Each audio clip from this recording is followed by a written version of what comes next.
veces pensamos que cuando jugamos solamente estamos jugando, que movemos el personaje, disparamos, exploramos, farmeamos o completamos misiones y después cerramos el juego. Pero nunca se nos pasa por la mente que lo que hacemos en el juego tiene un eco fuera de la pantalla. Un día me pasó algo raro. Sentía que la forma en la que jugaba decía más sobre mi personalidad que muchas cosas que hacía fuera del juego. Y no lo supe de golpe, obvio. Fue como un momento de iluminación o un proceso lento, como cuando empiezas una misión secundaria que crees que no es importante y termina llevándote a un jefe final o algo así. Y cuando pensé eso, igual fue raro, porque quizás sin darte cuenta tus hábitos en los juegos de alguna forma también te están mostrando quién eres realmente. Durante mucho tiempo mi relación con los juegos era normal, o eso creía. Jugaba con muchos de esas largas sesiones de FIFA, Call of Duty, temporadas completas perdiéndome en mundos que parecían más intensos que mi vida diaria. Pero había algo en particular en mí cada vez que jugaba. No podía jugar a medias. No podía simplemente entrar, hacer un par de cosas y listo. Cada vez que abría un juego sentía como una obligación invisible. Sentía que tenía que hacer todo eficiente, limpio, ordenado o casi perfecto. En el FIFA, en modo carrera, a cada detalle le da importancia. El entrenamiento, la progresión de los jugadores, el desarrollo táctico, la economía del club. En Call of Duty buscaba la partida perfecta, con la mejor clase, la mejor arma, las mejores rachas o el mejor mapa. Y aunque sí, disfrutaba, había algo más, algo que en ese tiempo todavía no veía. La pantalla era como un espejo, pero yo todavía no sabía que estaba reflejando mi personalidad. En esos momentos, de partida en partida, empecé a darme cuenta de que las mismas actitudes que tenía en los juegos también las estaba teniendo afuera de ellos. Mi disciplina dentro de los juegos se transformaba en disciplina para estudiar. Ese perfeccionismo que tenía dentro del juego se transformaba en perfeccionismo cuando entrenaba. Mi obsesión por los detalles se replicaban en mis proyectos personales o en mis tareas, en mi forma de organizar todo. Era como si mi yo digital y mi yo real estuvieran conectados por un cable que nunca había querido ver. Y en algún momento me hice esa pregunta de ¿y si mis hábitos de los juegos en realidad me están diciendo cómo es mi personalidad? Incluso antes de que yo mismo pudiera verla. Fue como un pensamiento pequeño, como una sospecha. Pero cuando apareció ese pensamiento no se fue. Mi primera reacción fue negarlo.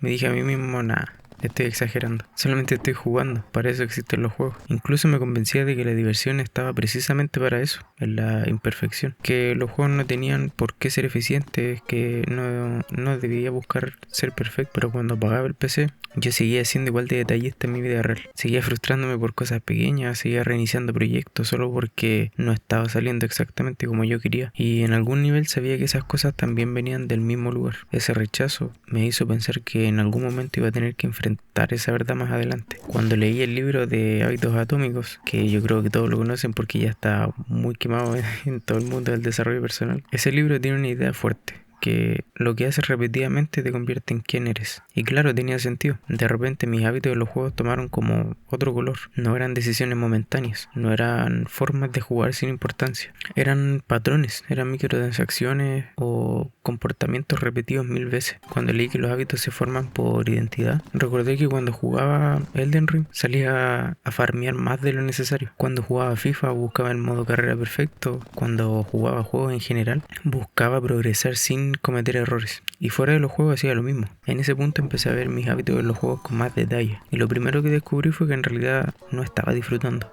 Pensaba que sí, me convencía de que sí, pero en el fondo estaba más preocupado por hacerlo perfecto, en vez de simplemente jugar. Era como vivir una vida en modo difícil, por elección propia, incluso cuando no era necesario. Mientras más observaba mi forma de jugar, más descubrimientos hacía. Por ejemplo, en Elden Ring no avanzaba el siguiente jefe hasta sentirme exageradamente preparado. Y farmear por horas era como mi forma de evitar el fracaso. Y en el FIFA todo tenía que estar casi milimétricamente optimizado. El equipo, las tácticas, los entrenamientos. Era menos un juego y más un proyecto de eficiencia. Esas actitudes no eran casualidad, eran pistas de mi forma de ser. Y en psicología, aunque no lo dicen con estas palabras, se sabe que la manera en la que gestionas el riesgo, el error y la incertidumbre dice mucho sobre cómo lo enfrentas en la vida real. Yo estaba replicando mis miedos, mis estándares y mis mecanismos en un mundo digital. Siempre veía a otros jugadores que me inspiraban, que eran del tipo de jugadores con resiliencia, gente que vuelve a intentarlo aunque falle, personas con un control emocional que yo de verdad admiraba y jugadores que disfrutaban incluso cuando perdían. Ellos representaban el tipo de personalidad al que yo aspiraba. La calma, la paciencia, la fortaleza mental. Y siento que mi enemigo más grande no fue un jefe imposible, sino que fue mi propio perfeccionismo. Ese impulso de reiniciar una partida porque hice algo mal, de empezar un proyecto de cero porque no salió como yo quería, o de buscar un rendimiento ideal incluso cuando no había necesidad. Siento que ese perfeccionismo era algo más disfrazado de miedo. Miedo a fracasar, miedo a no rendir, a no ser suficiente, y me di cuenta de algo que nunca había querido aceptar, que la forma en la que jugaba era la representación clara de mis problemas en la vida real. No era que mis hábitos de juego afectaran mi personalidad, era al revés. Mi personalidad moldeaba mis hábitos de juego. Reiniciaba partidas porque en la vida real también quería empezar de cero cuando fallaba o cuando algo iba marchando como yo no quería. Farmeaba además porque evitaba el riesgo en la vida real. Buscaba eficiencia porque buscaba el control absoluto fuera de la pantalla. Y eso me obligó a darme cuenta que lo que hacer en un entorno seguro revela lo que temes, lo que evitas y lo que buscas en el entorno real. A fin de cuentas, mi perfeccionismo no era un superpoder, era como una cadena. Me estaba frenando, me estaba retrasando, me estaba robando oportunidades quizás, tanto en los juegos como en la vida real. Había leído varias cosas en psicología que explicadas de forma sencilla, el perfeccionismo paraliza más de lo que te impulsa. La búsqueda de lo óptimo consume más energía emocional de lo que aporta, que la mente interpreta el error como una amenaza,